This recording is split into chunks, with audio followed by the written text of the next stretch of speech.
Have you ever wondered if someone speaking a different language literally sees a different world than you do? Imagine standing in a vast, open landscape with no visible landmarks, trying to tell a friend where you left your keys. In English, you might say they are on the table to your left. But if you spoke Guugu Yimithirr, an Australian Aboriginal language, left and right wouldn't exist in your vocabulary. Instead, you would say the keys are on the table to your west. Think about that for a second. While English speakers rely on an egocentric perspective, anchoring space to our own bodies, speakers of Guugu Yimithirr maintain a constant, subconscious compass. They always know which way is north, south, east, and west, because their very grammar forces them to map their surroundings through absolute cardinal directions. It is a stunning example of the hidden cartography of language, revealing that the words we inherit do more than just communicate ideas, they literally dictate how we mentally construct the physical universe around us.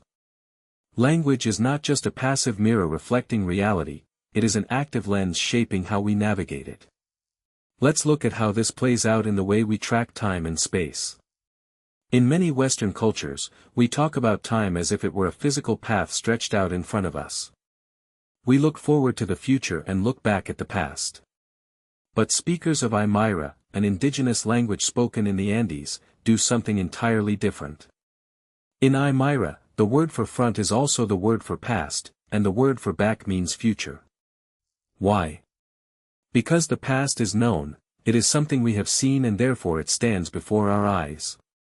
The future, unseen and unknown, lies behind us, waiting to be walked into blindly. This flips our spatial metaphor of time completely upside down, proving that even abstract dimensions like time are mapped onto our minds through the physical layout of our bodies and our native tongues.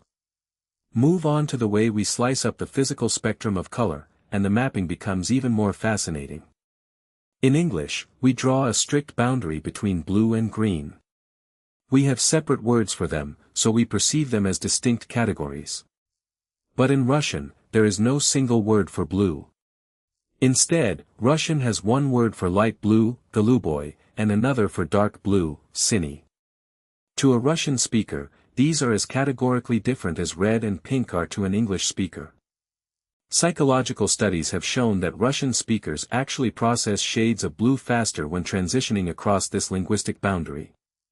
The language doesn't just name the color, it sharpens the perceptual map of the visual world, creating borders where nature only provided a continuous gradient. Geography itself also leaves deep footprints in our dictionaries. Look at how different cultures name water. In English, we have words like river, stream, and creek, often differentiated by size. But in other languages, the cartography of water is based on completely different physical characteristics.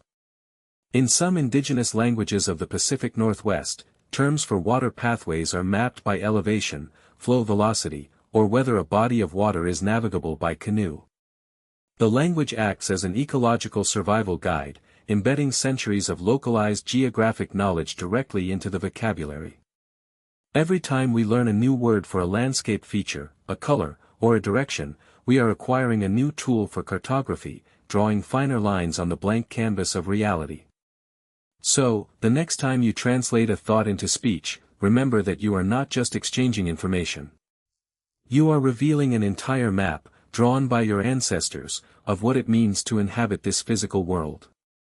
If this journey through language and geography made you look at your surroundings a little differently, hit that subscribe button and join us as we explore the hidden structures of our world, one video at a time.